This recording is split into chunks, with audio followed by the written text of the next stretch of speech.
Hey everyone, welcome to Real Knowledge Club Summit. Kshay Rashekaran here.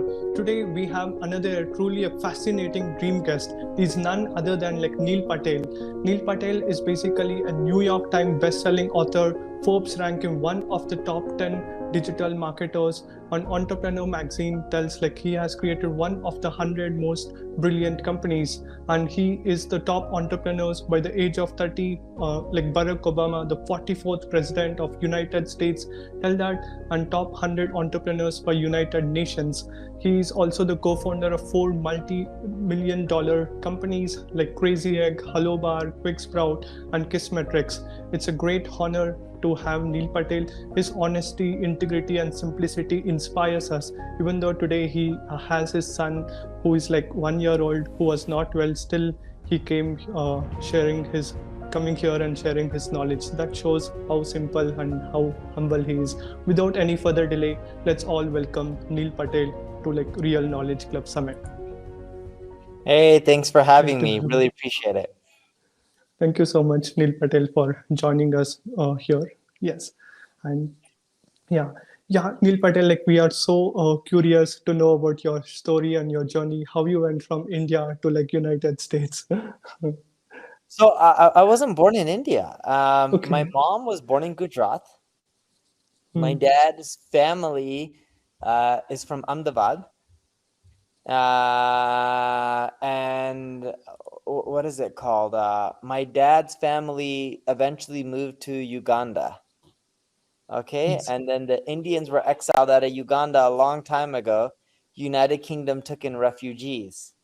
So my dad had to move to the UK. He visited India. He met my mom within 30 days, arranged marriage. It was done. Then she moved to UK with my dad. Eventually, I was born.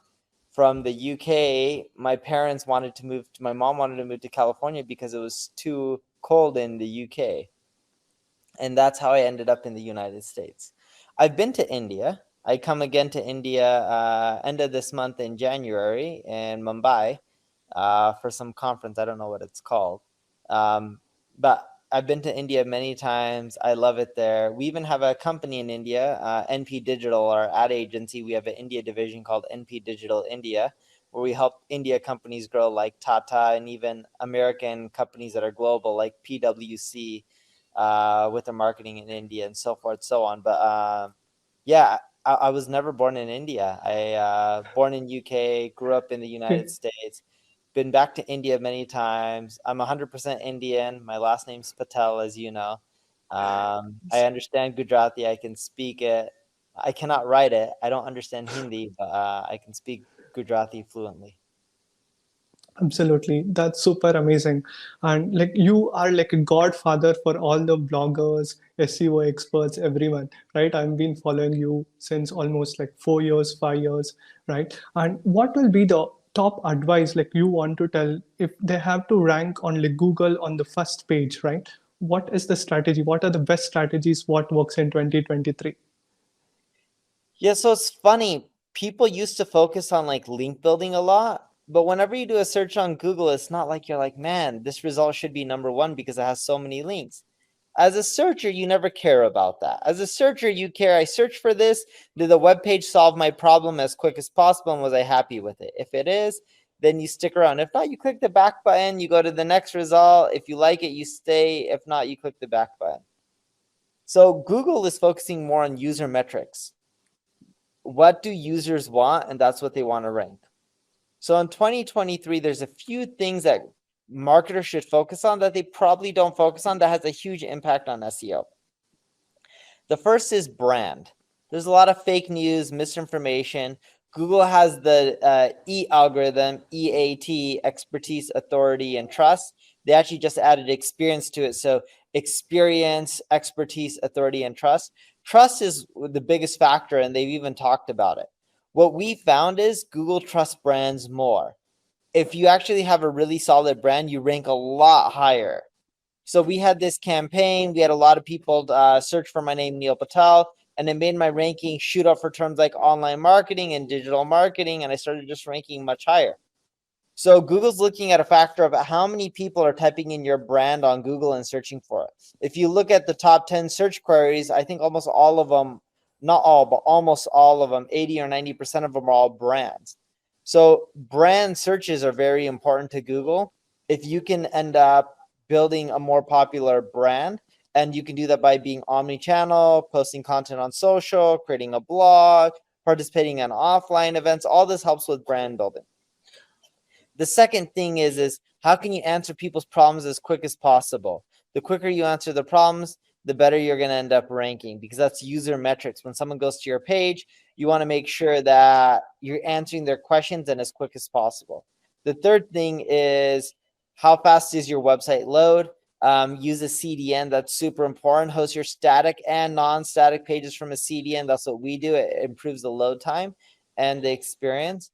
The fourth thing that a lot of marketers miss is they create content on everything. Now they're using all these AI tools to create content on everything. The big mistake that they're not making, and this is why they're not ranking as high, is updating content. So if you take your money pages, the most important pages, and you update them on a monthly basis, your rankings will be much, much higher in 3 to 6 months. You'll notice it. But you got to keep updating the page and continually making it better. It's one of the key factors. Look at Wikipedia. They continually rank higher because the pages are continually being updated. And the fifth one that I would say that people need to focus on in 2023 is not produce a lot of content, but instead have amazing content for the pages you have. So it's all about content combining and pruning. Here's what I mean by this. If I have 5 articles on SEO, it confuses Google on which one to rank for the term SEO.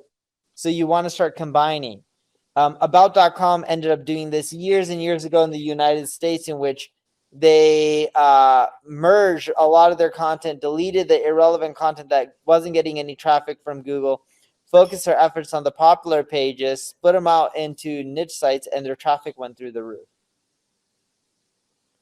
Absolutely, that was super incredible. And for all the people who wants to build a great brand in 2023, should they focus on their own personal brand, or like should they focus on a company brand? Like what do you recommend and how to go about if we have to build a great brand just like how you have built it? You can do personal or company. There's no right or wrong approach. Whatever works for you. Or you can do both. We're trying to brand our ad agency NP Digital, but I also have a personal brand as well, right? Absolutely, that was incredible. And what is the fastest way to get traffic when we build a new website on a Google or something, right? How do we rank it like sooner on the search or this thing? First, you got to be patient. You're not going to get the results as quick as you want. Two, if you want quick results, you have to go after long tail terms. So in tools like Answer the Public, you can type in terms like marketing or digital marketing, and I'll tell you all the long tail variations that are trending that people are typing in. Those terms usually aren't that competitive. If you create content on 500, 1,000 of those pages, your traffic will really add up.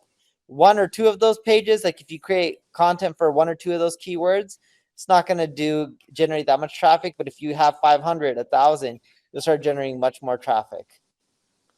Absolutely. And I have seen like this was a question which even Rihan Alhawala, one of the top YouTubers from Pakistan, also had asked.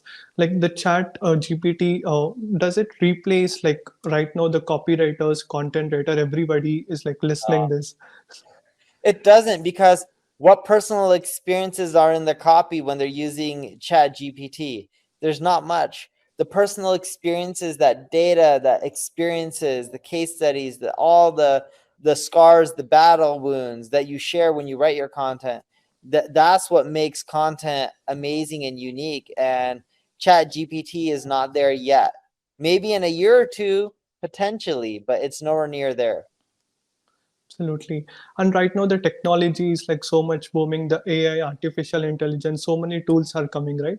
And many are like feeling like now the recession was happening in like US, and that is being affected across the world, like China, India, and every other place also, right? What is the future for the content writers, copywriters? If this AI comes, will they lose their jobs, or like still there is always a chance for humans?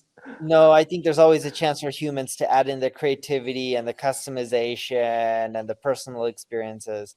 The AI tools just aren't as good. Absolutely. And while we create the content, what is the type of content we have to create so that we can basically get like more people to like our content, share our content, and attract high quality traffic to our blogs? Yeah, so the content that you need to end up focusing on is what's unique that people want to read. See, the big issue that people make is, and this is an issue with the AI writers, is they write and regurgitate what's already written on the web. There's already articles on everything. No one wants to read the same thing over and over again. If you want to do well, you got to write about something new that other people have not written about that's super popular. And to do that, you have to look at what's trending and what's popular or what people are interested in that is new. So, for example, when COVID first came out, writing articles on COVID was super popular because it was new and everyone was curious about it. That's an extreme example, but you get the point. I talked about how COVID is affecting marketing, did extremely well. And I use a lot of stats and data for that post. The point I'm getting on is people are tired of reading the same regurgitated information. You got to write new stuff. Absolutely. And if we want to write a good blog or article, like what is the action plan like you actually recommend to all the people if they want to research and if they have to write a good article, right? How should we go about? Yeah, so the way to write a good article is you don't write a good article from day one. This is the mistake that most people make. You do your research, you see what other people have written, you try to make something unique, you try to make it better. You try to make your content conversational, use the words you and I in there so it flows. Use stats and data, show your authority, ask questions within your blog post so that way it helps encourage more comments. But whatever posts you write and you publish, it's not the end. It can always be improved. It can always be better. And your goal is to improve it at least twice a year. And as you improve it based on feedback that you're getting, stats and data that you're seeing, how your competitors are adapting, over time, what you'll find is your blog post will be amazing, but it won't be amazing from day one. People take the approach with writing content of write it, you set it, and you forget it. That's the wrong approach. You're supposed to write and continually improve. Why is it that we continue to try to improve our business, our products, our services, but we don't try to improve our content that we've written a year ago? Who says it can't be improved upon? Why do you have to keep writing new content? Why can't you improve your existing content? Absolutely. And how do we create like great community, right? Like you have created such big communities when it comes down to like blogging and SEO. People crave and like love to read your blogs and articles, everything, right? How do we create that raving fans initially? Because when we just start, we don't have any followers, readers, anyone, right? How do we create that vibes? You just have to help people out. Answer questions anytime you get an answer comments anytime you get a comment, participate on other people's channels or profiles when they leave something, post comments. People then start seeing you as someone who engages within the community, and you'll build a much bigger community yourself. Absolutely. And what are the best marketing plans like for 2023, like organic ways to get like traffic? Like if somebody has to go about building their great 6 or 7 figure business online. Can you repeat the question again? Yeah, what are the best ways like to generate like a lot of traffic, right? Like what are the best sources to get it so that they will be able to scale their business? There's not one good source, and it's different for all businesses. In B2B, you'll find LinkedIn and Google Ads to work really well. In B2B, you also don't find TikTok working as well or Instagram working as well. In B2C, Instagram, TikTok, Facebook can work well. But the point I'm trying to make is there's not one channel that's great. You got to try majority of them and go omni-channel and use the channels for what they are.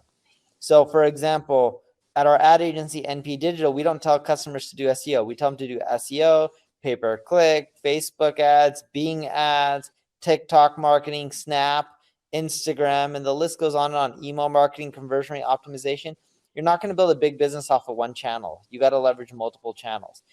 5-6 years ago, you could build a big business off of one channel, but those days are gone. Most of these channels So are very competitive, so you have no choice but to leverage all of them.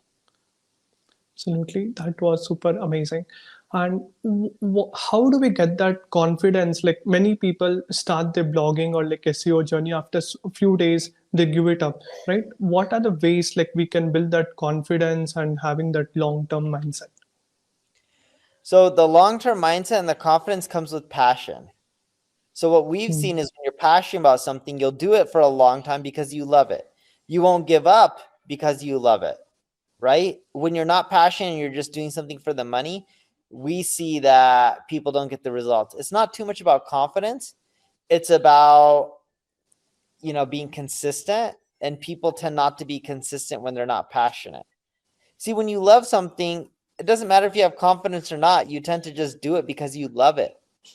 And you'll do it for a Absolutely. long time because you love what you're doing. It doesn't seem like work, but when you don't like it and you're just doing something for money, you may not be confident in your ability. You may not want to continually do it because you're getting bored of it. That's when you start having issues. Absolutely. And Neil Patel, like from so many years, decades of years of experience, right? Like if you were to hire someone inside your company, what are the 3 or 5 things like you look into before hiring someone? Sure. So I'll tell you my top 3 things. One is Yes. creativity. I like people who think outside the box. Just because someone says it can't be done doesn't mean it can't, right? There's a lot of creative ways to grow and succeed, even when you have less resources and less money. The second thing I look for is people who just grind it out, who are hard workers, will work hard, whether it's Christmas, New Year's, it doesn't matter. If they love what they're doing, they'll continually work without you telling them to work. The third thing that I really look for is people who are really good at one thing. So when we're looking to hire and scale, we're not trying to hire people who are good at 20, 30 things. We want someone who specializes, who's really good at one thing and is an expert in it.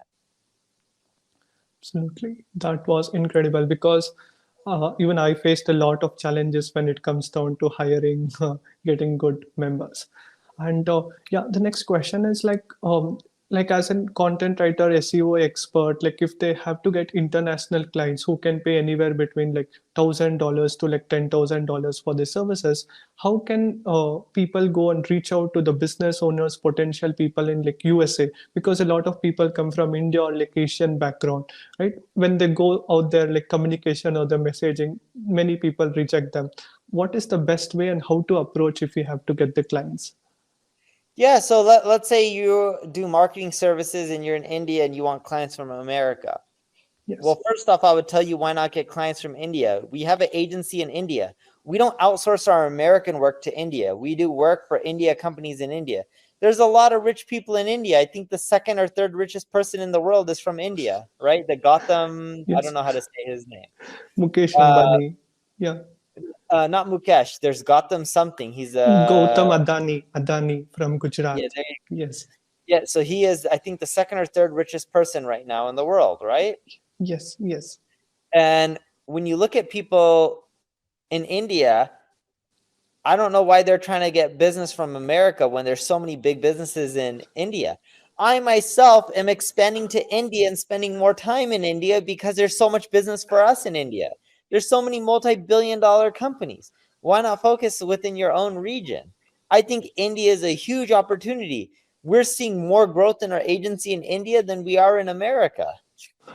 It's one of the God. biggest booming countries. I think people in India have it backwards, that they need to get business from America to make money. There's a lot of money in India. There's so many companies like mine that are expanding to India because we see the potential in the future in India. Absolutely. Yeah, because this is a common doubt and myth a lot of people have. Is it necessary to succeed online even through India? We can create a great multi-million-dollar business, or they have to come to United States only then like they'll be able to succeed and create a big empire. No. Okay, was Flipkart a big company in India? Yes, can we Yeah. create like a big revolution or like something a great service in India also and still create a huge impact? Yes, but look at it. There's Oya. How do you say Oyo? Oya? Oyo, Oyo, yes, yes, yes, Oyo? yeah. Big in India, right? They're an India company and they are now expanding globally. Flipkart did really well. You guys have food delivery services that are massive in India. You have a Paytm. I don't know how to say it. Paytm. Paytm, big Yes. company in India. There's a lot of education companies. There's a really big education company now in India that is considering going public. I think they're talking about. But the point I'm making is there's so many big companies that were created in India. There's already enough examples, and the list goes on and on. I don't know why people need to expand into the United States. Focus on India first. You guys are in India. You guys have the advantage. I'm trying to get into India and spend more time there because I think it's such a big opportunity. Absolutely. That's so lovely. Great to hear. And Neil Patel, like when it comes down to YouTube, like being a very long term, this thing, like video search engine, like so many people are like searching. What are the best ways, like if we have to rank a video on YouTube for like long term, what will be your Here, I'll top give you three? one way. YouTube is Yeah, actually the opposite of Google's algorithm. It's whatever does really well in the first 24 hours does really well on YouTube and ranks high. So what you want to do is when your video is first posted, send out push notifications, email blast, tell all your friends about it, have them comment, engage. Whatever videos do the really well in the first 24 hours, they tend to rank really high. So just push them really hard. absolutely. And what do you think are the top three skills, the most important skills we have to learn in 2023 to adopt so that we are like having the recession proof or like pandemic proof and having great future and potential? It's hard to create a business that's recession proof. Most businesses are not recession proof. Maybe some like pharmaceuticals, people still get sick in recessions. But in general, you shouldn't worry about the top skills to make your business recession proof. You should first figure out what's a big TAM. So you want to go after big markets because if you have a big market, there's a lot of room to grow even in a bad market. The second thing you need to do is what problem can you solve that a lot of people are facing and really focus on solving it and making your solution easy to use or affordable. And the third thing that you need to do is focus on hiring amazing people if you want to win. So when we hire, we don't just look for people who are creative and hard workers. I know I mentioned some of those qualities earlier, but one of the big things we look for is people who have been in the industry for a long time, who've gotten promoted a lot, and who are already previously successful at competing companies, because you're more likely to repeat success again. And I know you asked a question of what three skills do people need to learn to do well, but it's not about what skills they need to learn.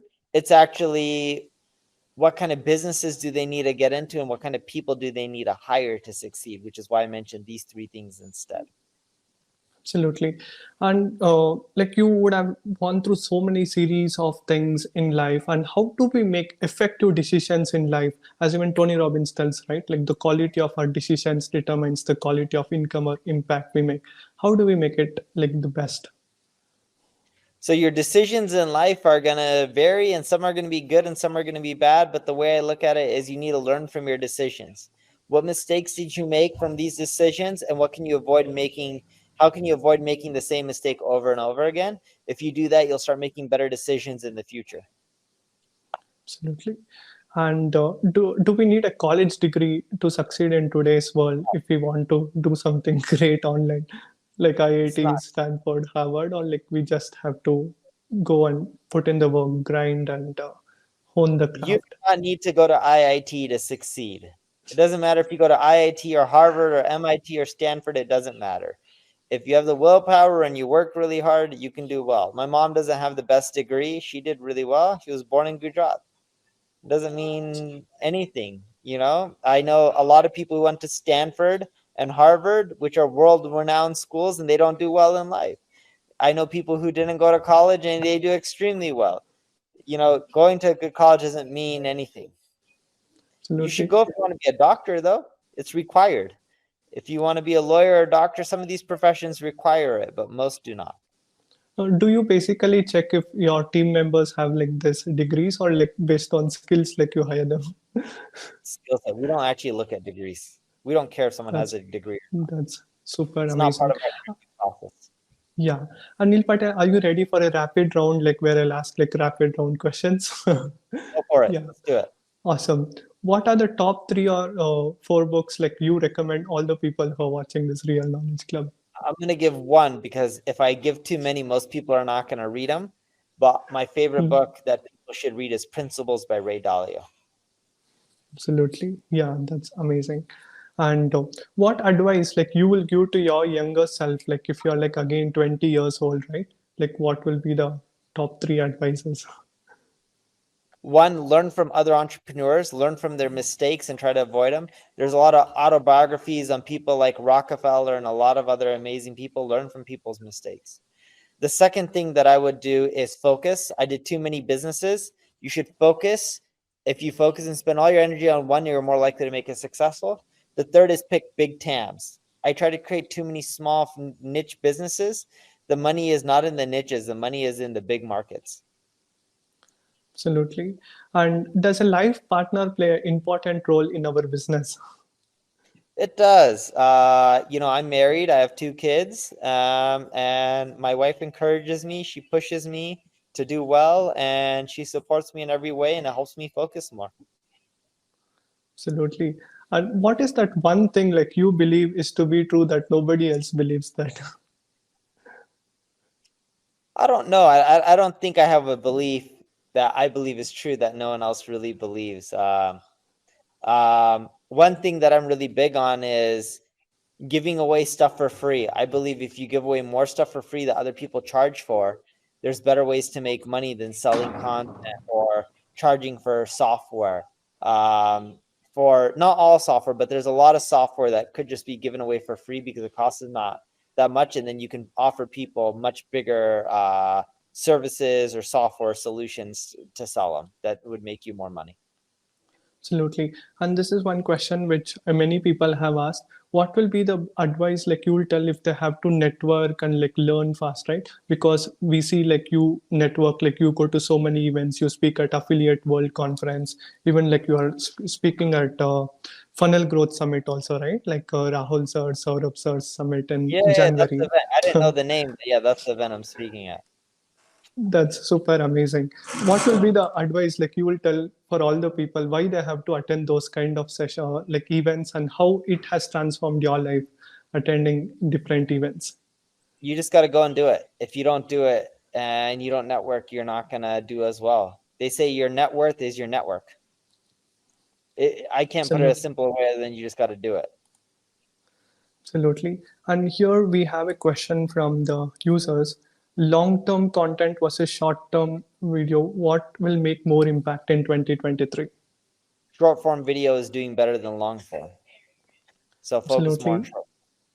We can repurpose the same content on YouTube and Instagram Reels, right? Yes, I That's know TikTok is banned in India, but you can do uh, Instagram, Facebook, and YouTube. absolutely.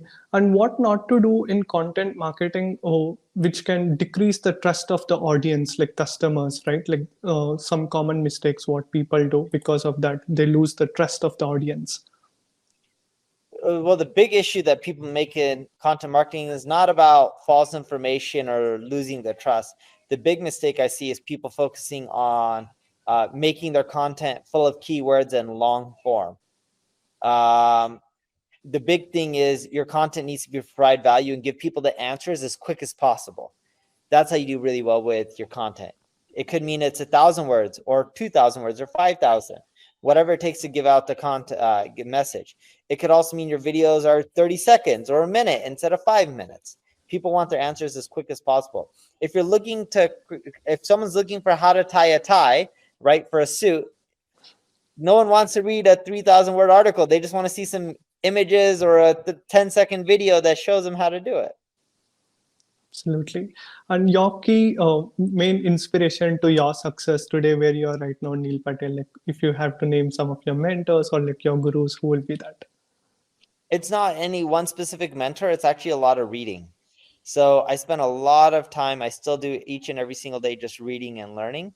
And that's given me a lot of advice. And the reason I don't want to name specific mentors is people have issues with mentors in which they're like, oh, I need to pay for coaching or find these mentors to succeed. No, you don't.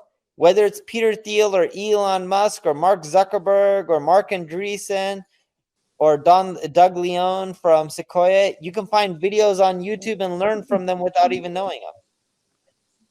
Absolutely. That was super amazing. I even loved like your last podcast with Sam Owens, where you were talking about the future. right? Events, networking, community. That was super amazing. And Neil Patel, for all the people who are watching this summit, like how they can find out more about your this thing, your ventures, if they have to learn more, how they can reach out to you and like learn from you more. Check out my ad agency, NP Digital. Absolutely. Thank you so much. And thank you so much, Neil Patel, for sharing your super valuable time. Indeed, it was a great honor, right? That shows like your humbleness. And thank you so much for sharing. And before we conclude, any last words you want to tell to all the people who are watching this Real Knowledge Club Summit in 2023? Keep learning more, learn from everyone, and learn from your mistakes, and over time you'll do better. Absolutely. Thank you so much. Meet you soon in India.